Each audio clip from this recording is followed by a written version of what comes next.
جیسے دل کا مقام جسم کے اندر ہے. اگر دل درست ہے تو انسان درست ہے، اگر انسان درست ہے تو نظام کائنات درست ہوگا. ظہر الفساد فی البر والبحر بما کسبت ایدی الناس. انسان جتنے بھی فساد رونما ہو رہے ہیں، اے انسان جتنے فتنے رونما ہو رہے ہیں، اے انسان جتنے زلزلے آ رہے ہیں اور جتنے قحط اور جتنے عذاب نازل ہو رہے ہیں، اے انسان یہ صرف اور صرف تیرے کرتوت ہیں. تیرے ہاتھ پیر کے جو نقل و حرکت ہے وہ اللہ کو ناراض کر رہے ہیں، جس کی وجہ سے نظام کائنات تبدیل ہو رہا ہے. وہ تبدیل ہمارے موافق ہوں یا وہ تبدیلی ہمارے مخالف ہوں، اگر ہمارے دل کا رخ اللہ رب العزت کے امر کی طرف ہوگا تو اعضاء اور جوارح سے جو اعمال صادر ہوں گے وہ اچھے ہوں گے. جب اعضاء اور جوارح سے اعمال اچھے صادر ہوں گے تو حالات بھی بظاہر بہت اچھے ہو جائیں گے، بہت اچھے نظر آئیں گے. انبیاء کرام علیہ الصلوۃ والسلام کی محنت دل پر ہوتی تھی کہ دل کے اندر دنیا کی حقارت آ جائے، دل کے اندر دنیا کا دھوکہ پن آ جائے، دنیا کی ذلت خواری اس دل کے اندر آ جائے. حضور اکرم صلی اللہ علیہ وسلم کوڑی گھاٹ سے گزر رہے ہیں، صحابہ کرام کو مخاطب کر کے یوں کہا، یہ جانتے ہو کیا چیز ہے؟ یہ تمہاری دنیا ہے. وہ جو کچڑا، وہ جو پنی کی شکل میں جو کیلے کے جو پھلوں کے چھلکے پڑے ہوئے ہیں، جہاں مکھیاں بھن بھنا رہی ہیں، جہاں جانور مرے پڑے ہوئے ہیں، یہ دنیا ہے. جہاں گندگیاں ہیں وہ دنیا ہے. یہ دنیا کی حیثیت ہے کہ جب سے اللہ رب العزت والجلال نے اس کائنات کو بنایا کبھی نظر التفات، نظر کرم نہ فرمایا اس کی طرف. اور اگر دنیا کی کوئی حیثیت ہوتی، کوئی مقام ہوتا تو اللہ رب العزت اپنے نہ ماننے والوں کو ایک گھونٹ پانی نہیں پلاتا. پتہ چلا کہ اس کی کوئی حیثیت ہی نہیں، کسی کو مل جائے دنیا. اگر کوئی ایک کوڑا لاد رہا ہو، اپنے دامن میں بھر رہا ہو، وہی کوڑی گھاٹ پر جا کر کے اپنے جیب میں بھر رہا ہو تو کس کو کیا دقت ہوگی؟ کیا بھر رہا ہے؟ دنیا بھر رہا ہے. وہ دنیا ہے تاکہ نفرت ہو جائے ہماری امت کو دنیا سے کہ دنیا کی حیثیت کیا ہے، مچھر کا پر ہے یا مرا ہوا بکری کا بچہ ہے. اتنا اس کی بے حیثیت اور اس کی ذلت کو بیان کیا ہے تاکہ مکمل طور پر تنفر اور نفرت ہو جائے دنیا سے. البتہ دنیا میں رہ کر کے اپنے دین کو بنانا ہے، دنیا میں رہ کر کے اپنی آخرت کو آباد کرنا ہے. ہم صرف تھوڑی دیر کے لیے تیاری کے لیے آئے ہیں.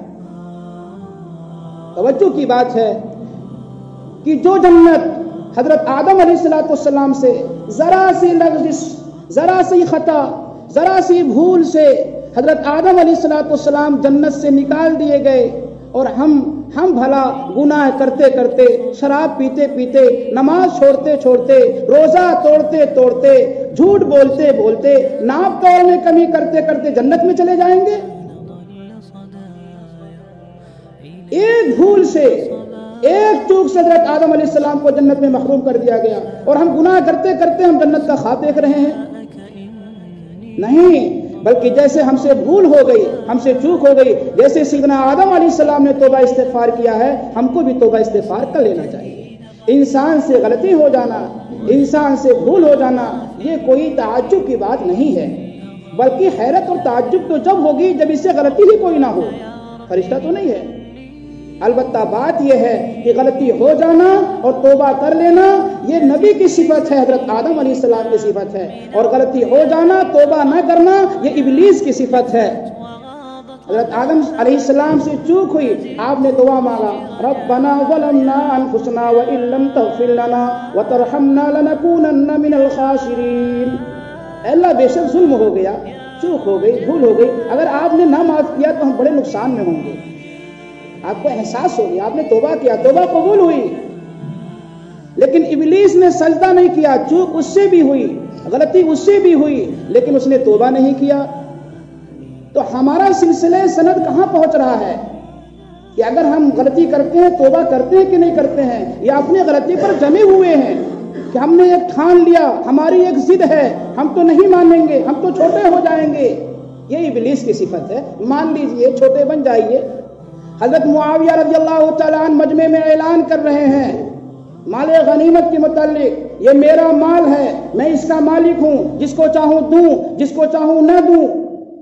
ایک بڑے میاں مجمع سے کھڑے ہوتے ہیں، امیر المومنین کیا بات کر رہے ہیں، یہ امت کی امانت ہے، آپ اس کے مالک نہیں ہیں، خبردار اس کا سوال اللہ رب العزت آپ سے فرمائیں گے۔ مجمع دیکھ رہا تھا کہ شاید ان کا قتل ابھی ہونے والا ہے، شہادت کا گھونٹ ابھی ان کو پینا ہے، لیکن حضرت معاویہ رضی اللہ تعالیٰ عنہ صحابی رسول ہیں، مخلص تھے، اس اعلان میں بھی انہوں نے کہا اس بڑے میاں نے میری آنکھیں کھول دی، بڑے میاں نے میری آنکھیں کھول دی، فوراً وضو کر لیا۔ حضرت عمر جیسے جلیل القدر صحابی ایک دم اپنے غلطی کا احساس کرتے تھے، غلطیوں کو مان لیتے تھے، یہ نہیں کہ غلطی ہو گئی ہے تو ہم غلطی مانیں کیسے، ہم تو چھوٹے ہو جائیں گے۔ اللہ کے لیے چھوٹا ماں بن جانا اور حق بات کو تسلیم کرنا یہ صدیق کی علامت ہے، اور صدیق قیامت تک رہیں گے۔ یہ ہرگز مت سمجھنا کہ صدیق اکبر رضی اللہ تعالیٰ عنہ کا انتقال ہو گیا اب کوئی صدیق نہیں آ سکتا، بے شک وہ صدیق حضرت ابو بکر رضی اللہ تعالیٰ عنہ صدیق اکبر ضرور تھے، لیکن صدیق قیامت تک آئیں گے۔ ان کی علامت یہ ہوگی اگر وہ غلطی کریں گے، ان کے سامنے حق بات جب آئے گی تو اس کو تسلیم کر لیں گے، وہ صدیق میں ہے، وہ صدیقین ہیں۔ اور بہت بڑی قربانی کی بات ہے کہ اپنے ضد کو چھوڑنا اور حق کو پکڑ لینا۔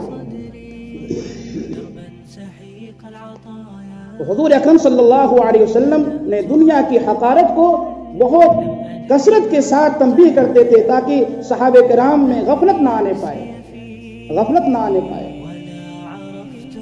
حضرت جی مولانا الیاس صاحب نور اللہ مرکزو فرماتے تھے ہمارا کام دوست کش دشمن نواز ہے، دوست کش دشمن نواز ہے، دوست کو قربان کرنا ہے اور دشمنوں کو نوازنا ہے۔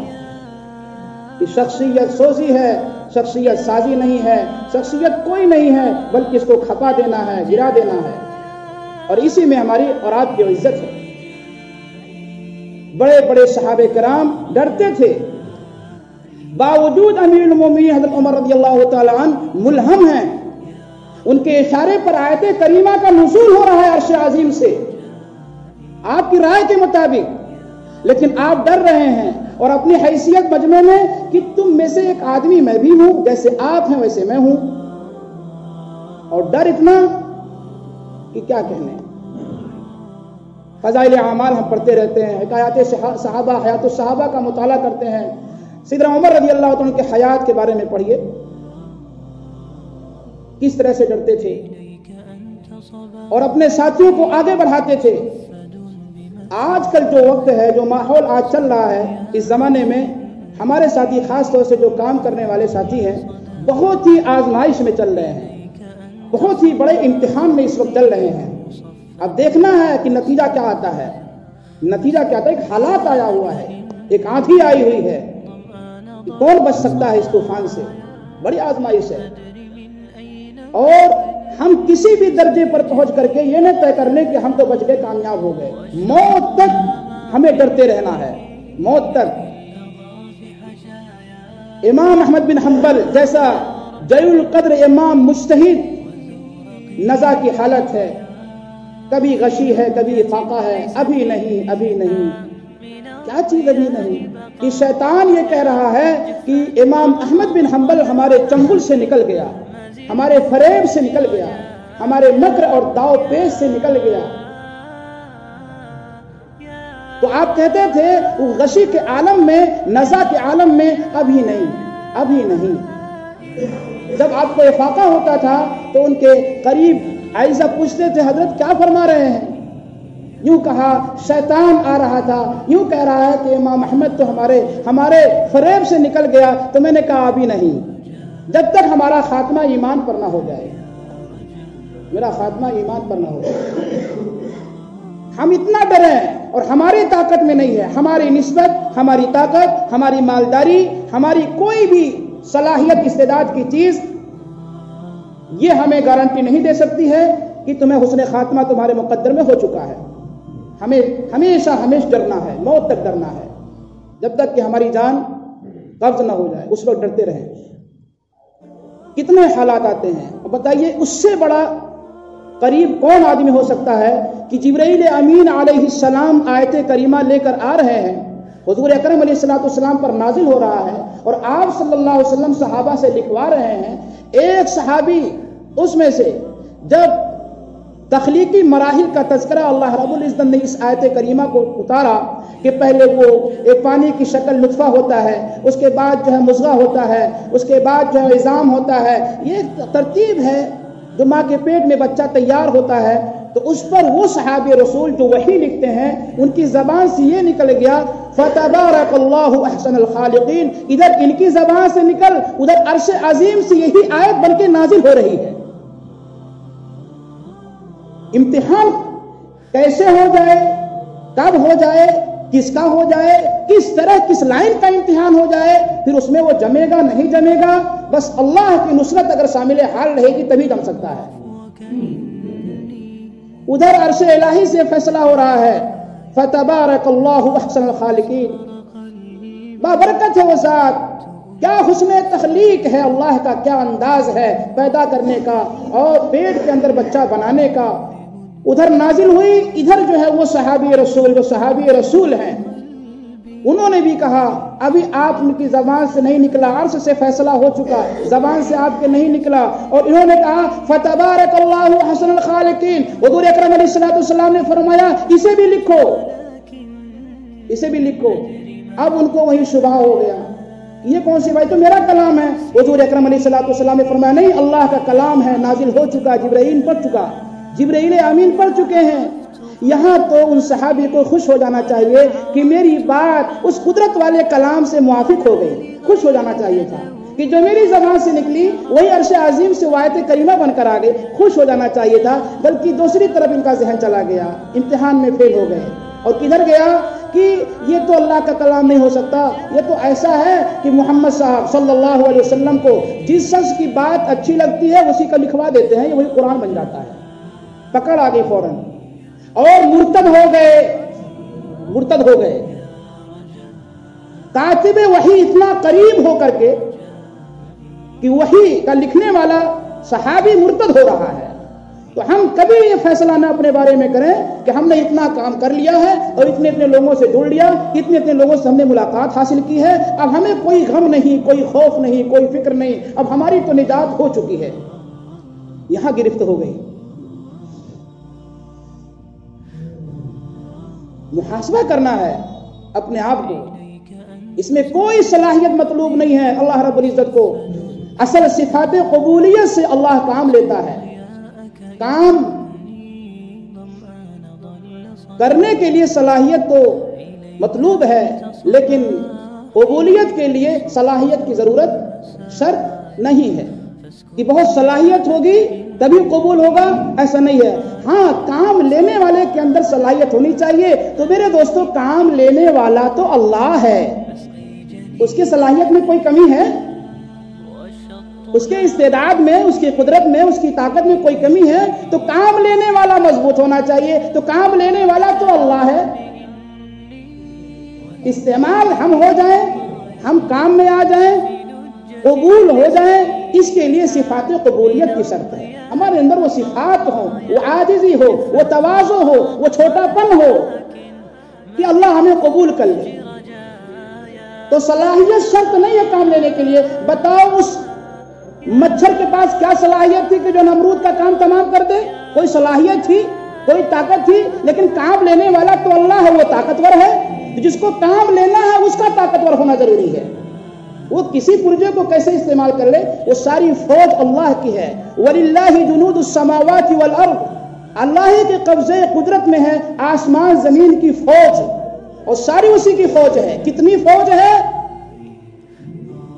وَمَا يَعْلَمُ جُنُودَ رَبِّكَ إِلَّا هُوَ، اللہ کی کتنی لشکر ہے، کتنی فوج ہے، جانتا بھی نہیں کوئی سوائے اللہ کے. اللہ جانتا کتنی فوج اس کے پاس ہے، اور ساری فوجیں اسی کی ہے. یہ جو فوج دنیا میں دیکھ رہے ہیں وہ فوج بھی اللہ ہی کا قبضہ اس پر بھی ہے. یہاں تک کہ اللہ کی فوج ہم سب ہیں. بعض مرتبہ تو اللہ رب العزت باپ کے لیے اسی کے بیٹے کو استعمال کرتا ہے قتل کرنے کے لیے، پتہ چلا کہ یہ باپ کی فوج بیٹا نہیں ہے بلکہ بیٹا بھی اللہ ہی کا فوج ہے۔ بعض لوگ اپنے حفاظت کے لیے بندوق لے کر کے دائیں بائیں اس حفاظت کے لیے رکھتے ہیں، اور کہ ان کی حفاظت میں ہم رہیں گے، سلامتی میں رہیں گے، ہم تحفظ میں رہیں گے۔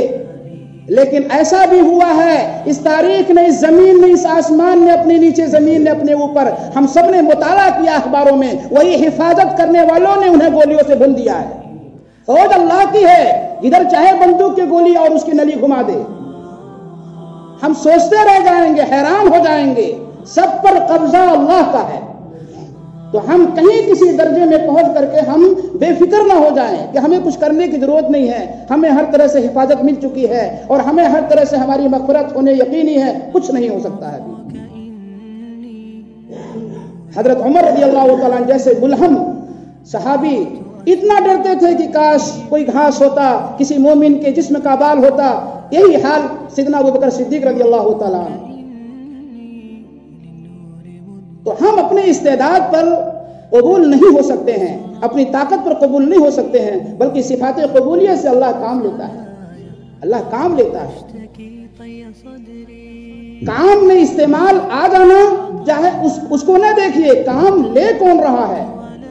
ابابیل پرندوں کی کیا حیثیت ہے، لیکن اللہ نے کام جب لینا چاہا، چونکہ کام لینے والا بڑی استعداد رکھتا ہے، بڑی طاقت کا مالک ہے اللہ، وہ لے سکتا ہے اور لیا ہے۔ تو ہم جو کام کر رہے ہیں ہمارے اندر استعداد کچھ نہیں ہے، انکار کر دیں لا الہ الا اللہ، انکار کریں اپنی ذات کا، ہم سے کچھ نہیں ہوا ہے، یہ تو اللہ چلا رہا ہے اور اپنے فضل سے توفیق دے رہا ہے کہ ہم مسجد میں آ جا رہے ہیں، مشورے میں بیٹھ جا رہے ہیں، گشت میں استعمال ہو رہے ہیں، یہ تو اس اللہ کا فضل ہے میرے دوستو۔ اپنی استعداد سے ہم دعوت کا کام نہیں کر سکتے ہیں۔ حضور اکرم صلی اللہ علیہ وسلم اپنے گھر میں ہیں یا مسجد میں ہیں، ایک جگہ حضرت معاذ بن جبل رضی اللہ تعالیٰ عنہ بیٹھے ہوئے مشورہ کر رہے ہیں، صحابہ میں مذاکرہ ہو رہا ہے، ایک تقاضا طے ہو رہا ہے۔ اس میں حضرت سلمان فارسی رضی اللہ تعالیٰ عنہ ہیں، صہیب رومی ہیں، بلال حبشی ہیں، حضرت یاسر ہیں، اور اکثر وہ صحابی ہیں جن کی زبان عربی نہیں تھی اور بظاہر استعداد کے اعتبار سے کمزور تھے۔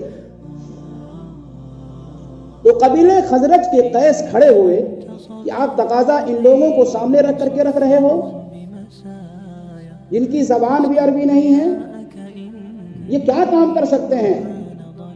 اور یوں کہا قیس نے، خزرج کے قیس نے، اس وقت صحابہ کے زمروں میں ہیں، کہتے کھڑے ہو گئے مجمع میں، یوں کہا جو ہم کام کر سکتے ہیں دین کا، عربی زبان ہونے کی وجہ سے وہ یہ عجمی لوگ نہیں کر سکتے ہیں، تقاضا ہم کو دیا جائے، ہم کام کریں گے۔ بس کیا گزری ہوگی سلمان فارسی پر، کیا گزری ہوگی بلال حبشی پر، صہیب رومی پر، کام ہم سے لیا جائے، ہم مدینہ کے رہنے والے ہیں، ہم حرم میں رہنے والے ہیں، کام تو ہم کریں گے، ہماری زبان سلیس ہے، ہماری زبان میں لکنت نہیں ہے، ہماری زبان میں فصاحت ہے، ہماری زبان میں بلاغت ہے، ہم کو تقاضا دیا جائے۔ بس حضرت معاذ بن جبل رضی اللہ تعالیٰ عنہ، وہی معاذ جو مفتی ہے صحابہ میں، اور فوراً ہاتھ پکڑ لیتے ہیں قیس کا۔ مشورہ ہوتا رہے گا، بعد میں تقاضے بعد میں تقسیم ہوں گے، ابھی چلو امام الانبیاء خاتم النبیین حضرت محمد الرسول اللہ صلی اللہ علیہ وسلم کے پاس۔ آپ کی زبان سے جملہ کیسے نکلا کہ کام ہم کریں گے؟ ہماری زبان ہے، ہماری زبان میں فصاحت ہے، بلاغت ہے، وہ کام نہیں کر سکتے ہیں۔ کام تو اللہ لے رہا ہے، ابھی تو کھوٹ ہماری نیت میں ہے کہ کام ہم نے بہت کر لیا، بہت ہو رہا ہے کام ہم سے، ہم بہت استعمال ہو رہے ہیں، اللہ کا فضل ہے۔ حضور اکرم علیہ الصلوۃ والسلام کے پاس جا کے کارگزاری سنا رہے ہیں کہ قبیلہ قیس کے خزرج قیس ہیں، اور وہاں ہم ساتھی مذاکرہ کر رہے ہیں، انہوں نے یہ جملہ کہا ہے۔ آپ کا چہرہ سرخ ہو گیا اور اعلان ہوا کہ اعلان کر دیجئے سارے صحابہ مسجد میں جمع ہو جائیں۔ کیوں؟ نماز پڑھنی ہے، جمعہ کا خطبہ ہوگا۔ ہم تو سوچتے ہیں کہ مسجد صرف نماز پڑھنے کی جگہ ہے، میرے دوستو تمام اعمال میں سے صرف اور صرف ایک عمل نماز ہے مسجد کا، ایک عمل من جملہ اعمال میں سے ایک عمل نماز ہے. اور آپ بارہا اس طرح سے اعلان کرتے تھے مسجد میں چلو مسجد میں مسئلہ حل ہوگا، وہاں آسانی سے مجمع جمع بھی ہو جاتا ہے، پھر اللہ کی رحمت خاصہ کا نزول ہوتا ہے، اس کی نصرت اور تائید کی امید ہوتی ہے. صحابہ کرام جڑ گئے مسجد میں. آج بھی بہت سے لوگوں کے ذہن میں یہی ہے، اس زمانے میں بھی بڑا ان کو الجھن ہوتی ہے اگر نماز کے علاوہ کوئی اور عمل ہوتا ہے. کتنی بڑی محرومی کی بات ہے، کس طرح سے ان کی زندگی سیرت سے شریعت سے دور ہے. اللہ رب العزت نے فرمایا ایک جگہ وَمَنْ أَظْلَمُ مِمَّنْ مَنَعَ مَسَاجِدَ اللَّهِ أَنْ يُذْكَرَ فِيهَا اسْمُهُ. اس سے بڑا ظالم کون ہو سکتا ہے جو مسجد میں روکتا ہو اس بات سے ذکر کیا جائے. یہاں ان یذکرا کا ان یصلی نہیں کہا کہ اس بات سے روک رہا ہے، نماز پڑھنے سے روک رہا، نماز نہیں، ہر اس عمل سے روکنا جس سے اللہ کا کلمہ بلند ہو، اللہ کے ذکر کے حلقے لگتے ہوں، جس سے دین زندگیوں میں وجود میں آتا ہو. مسجد سے روکنا اس سے بڑا ظالم کوئی ہو نہیں سکتا ہے. حضرت قیس یہ حضرت ہیں ابھی خزرج کے، حضور اکرم علیہ الصلوۃ والسلام نے کہا معاذ کھڑے ہو جاؤ. قیس کہاں ہیں؟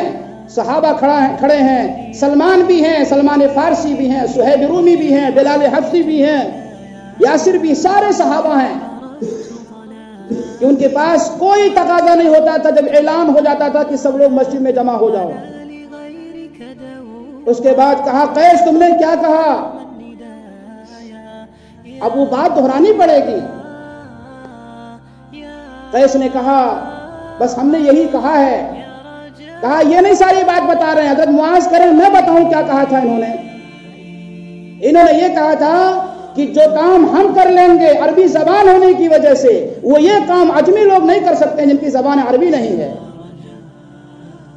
کیا کام لیا ہے حضور اکرم، کیا کام لیا اللہ رب العزت نے صحابہ سے، اور پھر کام اس گئے گزرے زمانے میں حضرت مولانا الیاس رحمۃ اللہ علیہ سے کام کیا لیا اللہ نے.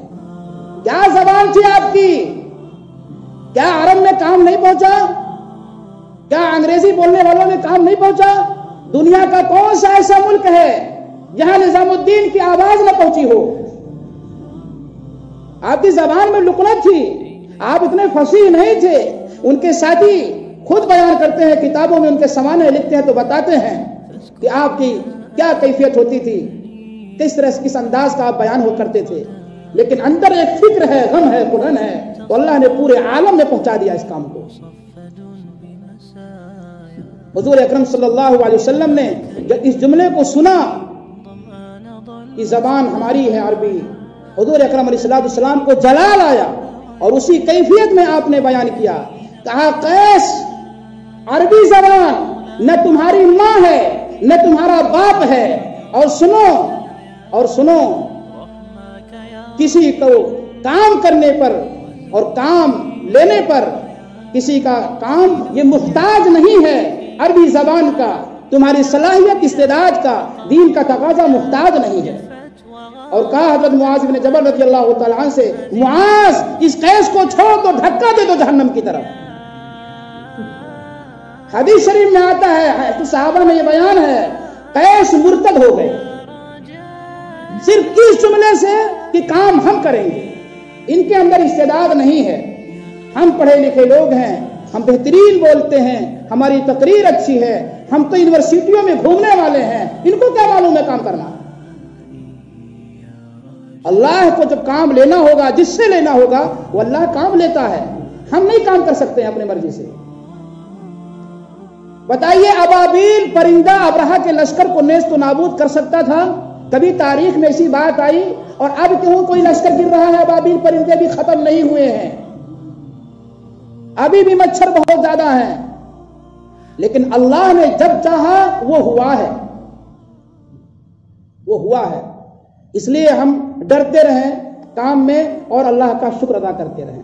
حضرت عائشہ صدیقہ رضی اللہ تعالی عنہا فرماتی ہیں اگر یہ کفار قریش مشرکین مکہ حضور اکرم صلی اللہ علیہ وسلم کو مکہ سے نکلنے پر مجبور نہ کرتے تو یہ انصار مدینہ نہ آتے.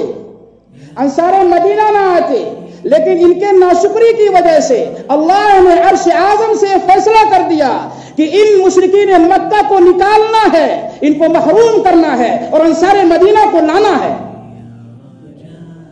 اللہ محتاج نہیں ہے کام کرنے والے کام لینے کے لیے کہ ہم مکہ والوں سے لیں گے جن کی مکہ میں پیدائش ہوئی ہے۔ اللہ جس سے چاہے گا روم والوں سے لے لے گا، فارس والوں سے لے لے گا، مدینہ والوں سے لے لے گا، دیہات والوں سے لے لے گا۔ کام اللہ لے رہا ہے۔ اس وقت ہم بہت امتحان میں چل رہے ہیں، بہت امتحان آزمائش کی گھڑی میں ہیں۔ ہم اپنے اوپر نظر نہ کریں، کسی شخصیت کے اوپر نظر نہ کریں، بلکہ صرف اور صرف متوجہ نظر اور مقصود منظور نظر صرف اور صرف اللہ ہو۔ اللہ کام لے رہا ہے۔ انصار مدینہ کو لانا تھا تو اللہ نے فیصلہ کر دیا، ان کو بھگایا اور ایک کو لایا۔ حضرت عباس رضی اللہ تعالیٰ عنہ نے ان کو جوڑ کر کے مدینہ والوں کو ایک تقریر کی، کہا مدینہ والوں نے تم نے بڑا کام تم نے مول لیا ہے، اور یہ کہ میں نے سنا ہے کہ تم محمد صلی اللہ علیہ وسلم کو پناہ دینا چاہتے ہو۔ انہوں نے کہا ہاں ہم پناہ دیں گے۔ کہا تم کو معلوم ہے سارا کا سارا عرب محمد کا دشمن ہے صلی اللہ علیہ وسلم، اور سن لو وہ سارے عرب والے تیر کی برسات کریں گے، نشانہ تم بنو گے، نشانہ تم بنو گے، ان کی تیر ہوگی، نشانہ تم بنو گے۔ ان نوجوانوں نے کھڑے ہو کر کے کہا، وہ نوجوان تھے جوش و ولولہ کے ساتھ کہا، اے حضرت عباس سن لیجئے، ہمارے گھر لٹ جائیں، ہمارے بچے قربان ہو جائے، ہمارے جسم کی بوٹی بوٹی کر دیا جائے، جب تک جسم کے اندر جان ہوگی اس وقت محمد کی حفاظت کریں گے۔ اس استقبال پر ہم مدینہ گئے ہیں۔ حضرت عباس نے کہا آپ جا سکتے ہو۔ اب مدینہ مرکز بنا اور مدینہ دین کا ٹھیکہ بنا اور مدینہ سے پورے عالم میں کام پہنچا ہے۔ انصار مدینہ سے آپ کو بڑا احسان ہے، ایسی محبت تھی، کہتے تھے اگر ایک راستے سے مہاجر چلیں اور ایک راستے سے انصار چلیں تو ہم انصار کے ساتھ چلیں گے۔ انصار ہمارے اندر کے کپڑے ہیں، مہاجرین باہر کے کپڑے ہیں۔ بڑی قربانی ہے انصار مدینہ کی جنہوں نے پناہ دیا ہے۔ انصار وہی تھے لیکن مہاجرین کی تعداد بڑھتی رہتی تھی، ہر ایک کو کھانے پینے رہنے کا انتظام انصار مدینہ کرتے تھے۔